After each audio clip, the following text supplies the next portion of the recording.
Have you ever been in a relationship that just felt like a puzzle with a really important piece missing? Well, today we are going to try and decode a dynamic that can feel super confusing and honestly pretty lonely. We're going to break down 7 key clues that might mean you're with a partner who has an avoidant attachment style. It's kind of a heavy question, isn't it? But it really gets to the heart of what we're talking about today. That weird, isolating feeling of being right next to someone, but feeling totally and completely on your own. If that rings a bell, then you're definitely in the right place. And those feelings you see here, they are so common in this kind of relationship. Feeling unwanted, deprived of the connection you're craving, and just alone. It is not in your head. It's a very real reaction to a specific pattern we're about to dive into. Okay, so let's put a name to this whole experience. We're going to shift from just the feeling to the actual psychological framework that helps make sense of it all, the avoidant attachment style. So here's the official definition. It's basically a pattern, usually something learned way back in childhood, where a person puts independence up on this huge pedestal, so much so that real emotional closeness can feel, kind of threatening. It doesn't mean they're incapable of love, they're just wired to keep real intimacy at a safe distance. And get this, we're not talking about some super rare thing. Research suggests that about 1 in every 4 adults has this dismissive avoidant attachment style. So your chances of running into this in the dating world or maybe even recognizing it in your partner now are actually pretty high. What I love about this slide is how clearly it just lays out the internal tug-of-war. On one side, you've got everything they hold dear: independence, self-reliance, autonomy.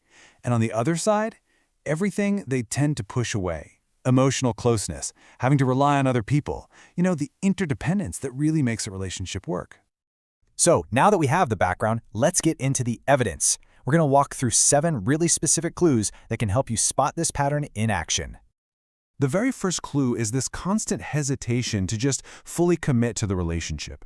You'll see it in how they hedge their bets about the future, how they dodge labels like boyfriend or girlfriend, and their language often creates distance, like using a super confusing double negative instead of just saying something nice and clear.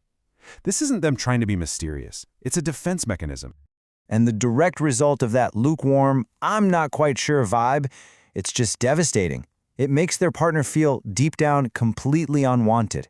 I mean, it's a painful conclusion, but it's also a pretty logical one, when someone just won't fully claim you. All right, next up is what you could call a restricted emotional range.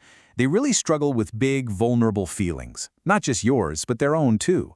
You share something deep, and they might just freeze. And during a fight, their go-to move is to shut down or withdraw completely, because to them, all that intense emotion just feels messy and overwhelming. And when that emotional wall goes up, it's inevitable that their partner is going to feel disconnected.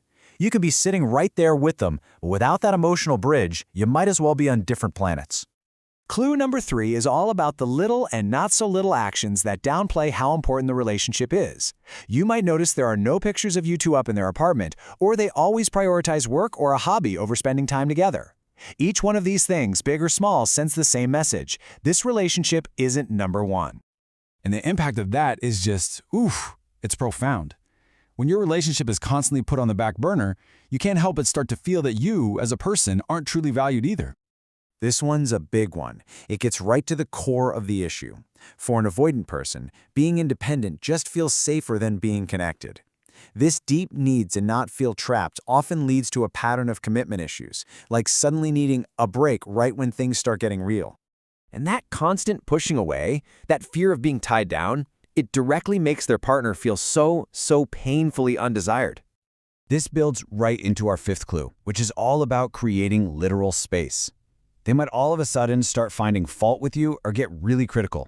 But here's the thing, it's not always random. It can be a subconscious trick to create an excuse to pull away when things feel like they're getting too close for comfort. So when affection gets limited and plans keep getting canceled just to create more space, the partner is just left feeling totally deprived of the basic things you expect in a close, healthy relationship. Okay, so let's imagine a specific scenario. A partner makes a totally normal, healthy request. They say something like, "I would like a deeper connection." This right here is a classic test of the dynamic. And here's the classic avoidant response, which is our 6th clue. Instead of meeting that request head-on, they deflect.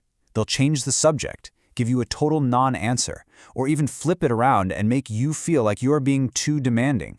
And sometimes, the most powerful and confusing response is just silence. And our final clue is this sort of general, ongoing state of disengagement. They might start to see a partner's normal need for closeness as needy or clingy. This is when they might just seem to lose interest for no clear reason and throw all their energy into work or solo hobbies, basically as an escape route. Ultimately, all that disengagement doesn't just feel like distance anymore. It feels like a straight-up rejection. It's a really painful end to that cycle of you trying to connect and just being met with a wall. So, after going through all 7 of those clues, the huge question is, okay, so what now? Let's pivot from just identifying the problem to really understanding the power that this new knowledge actually gives you. And this right here is the whole point. Just being able to see these patterns and give them a name is completely transformative. It is the crucial first step that takes you from a place of confusion and self-blame to a place of clarity and empowerment. It doesn't magically fix everything, but it changes how you see everything. But understanding isn't the finish line. It's the starting line of a whole new path. Now that you can actually spot the signs, the real question becomes, what are you going to do with that information? What comes next for you?